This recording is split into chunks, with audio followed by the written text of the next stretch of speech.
and welcome back to the Dwarven Tavern. I am Dr. Jeff Goins, your host for this particular show, and this time, since we're in the arena of cards and tiles and such, I am going to review this new thing from Paizo, which is the Arcane spell cards. Now, this is for Pathfinder 2nd edition. I'm sure it is because it's new, although it doesn't say whether it's 2nd edition or not.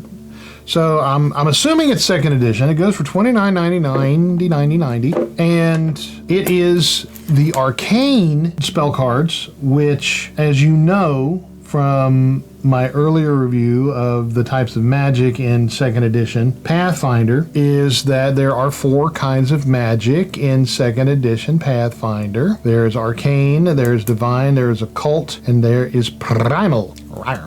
Rower. What movie is that from? I'll give you a hint. The character who said Rower is Animala. So this will be a first look because, yeah, I was very ginger with the wrapping with my knife because the knife is very sharp and I don't like to damage my stuff. So, instructions. Take a look.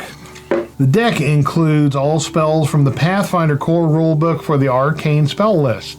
This is all the spells. The full text for each spell is provided whenever possible, though some longer or more complex spells have been abbreviated and include a page reference to the full spell description in the core rulebook. The full rules for casting spells begin on page 302 of the core rulebook. And I'm pretty sure it's 2nd edition. I hate being unsure. So we got Acid Splash, Chill Touch, Dancing Lights. These are all the cantrips. Prestidigitation, which is, with a good imagination, one of the most powerful spells in the book. Believe it or not, it's a cantrip. The simplest magic does your bidding. You can perform simple magic effects for as long as you sustain the spell. Each time you sustain the spell, you choose one of 4 options. Cook, cool, warm, or flavor 1 pound of non-living material. Lift, slowly lift an unattended object of light bulk or less 1 foot off the ground. Make, you can create a temporary object of negligible bulk made of congealed magical substance. The object looks crude and artificial and is extremely fragile and can't be used as a tool, weapon, or spell component. But, as we know, it doesn't take much to make an idiot trip. Tidy, color clean, or soil an object of light bulk or less. You can affect an object of 1 bulk with 10 rounds of concentration. So you concentrate, and if it has 1 bulk, then you concentrate for 10 rounds and you can change it. And a larger object with a minute per bulk. So like a door of 5 or 10 bulk. 10 minutes later, it's a green door. So on the card, and there's an image of it, of the Prestidigitation spell. It has Cantrip, Evocation, Tradition, Arcane, Divine, Occult, or Primal. It costs 2 actions to cast, Somatic and Verbal components. And somatic is, of course, the waving of the hand, the waving of the wand. Range of 10 feet. Targets 1 object, cook, lift, or tidy only. The duration is sustained. Prestidigitation, it notes on the card, can't deal damage or cause adverse conditions. Any actual change to an object beyond what is noted above persists only as long as you sustain the spell. So I'm thinking it says tidied, clean, to color, clean, or soil. So soil an object with light bulk. Well, just use your imagination. If you wanted to trip somebody coming down a corridor, make a little spot of grease or something, etc., etc. Yeah, that's Prestidigitation. It has all the spells, all the arcane spells, right? This one is a transmutation called Ant Hall. Ant Hall is arcane or primal, cast somatic or verbal, range is touch, targets 1 creature, duration is 1 hour. You reinforce the target's musculoskeletal system to bear more weight. A target can carry 3 more bulk than normal before becoming encumbered and up to a maximum of 6 more bulk. So while it is not truly as powerful as an ant hauling things, because an ant can lift how many 100 times its own weight with its teeth? So we'll put that there. And it goes on and on. So if you have a character who is an arcane spellster, you give them these cards, or if you've got spells prepared and you want to pull these cards out, you can have your deck of spell cards ready, and there you have it. So it makes it's a nice and easy way to keep your spells organized without having to write stuff down on an index card. list for spells and such. So it's just a really cool accessory for $20 around. Not that bad of a thing, and it goes all the way up. I know that it says that it has all the spells, but I have to look.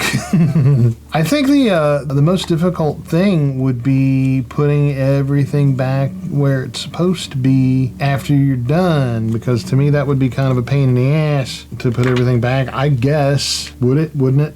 It ends on Wish, for you to want for nothing but adventure. So it's Wish of Divination, Arcane, Materials, Somatic, and Verbal. Components, it costs 3 actions to cast when you state a wish, making your greatest desire come true. A wish spell can produce any one of the following effects. Duplicate any arcane spell of 9th level or lower. Duplicate any non-arcane spell of 7th level or lower. So just any spell, 7th or lower.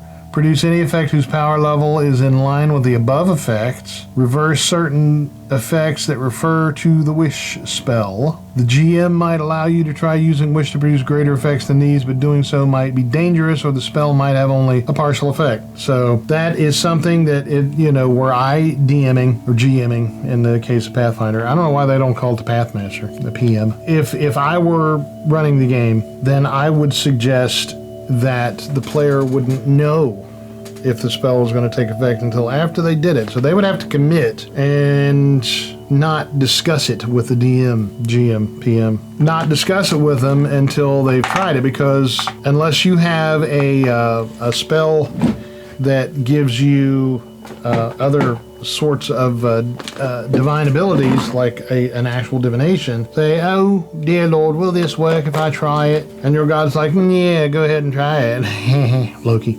Don't worship Loki. Unless you have some divine way of figuring out if the spell's going to work or not, then you wouldn't know until you spake it. So that's how it would go, I believe. Whatever the person who's running the game says, I'm going to say Dungeon Master forever.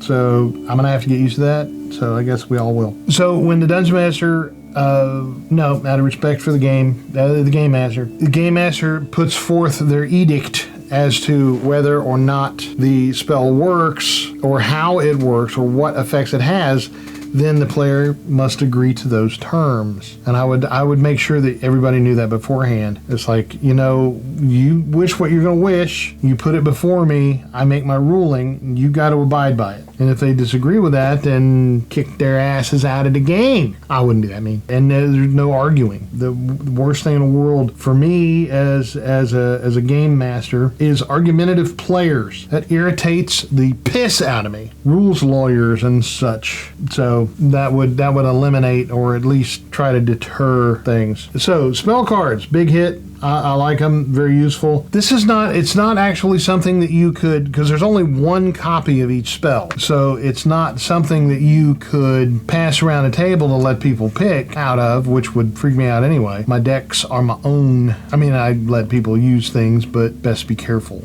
Black Tentacles, Chromatic Wall, Cloak of Colors, Cloud Kill, Cone of Cold. They're alphabetical, so it's super cool. Each person should have their own deck, each spellcaster, I would suggest, which is cool. There's a lot of spells here, so there you go. All right, so officially 5 axes, because it's exactly what it's supposed to be, and there you have it. So that's Arcane spell cards, and I'm pretty sure they have more decks on the way. I certainly hope to get them so I can take a look through them as well, and we'll see what the occult and the other 3 occult, primal, divine spells look like.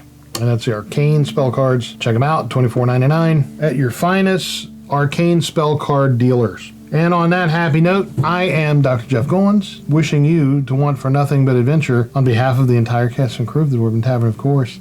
And at first I feared it, then I drew a create food spell and made a meal. And then I charged, because I was well fed and happy. Thanks for watching. We'll see you next time.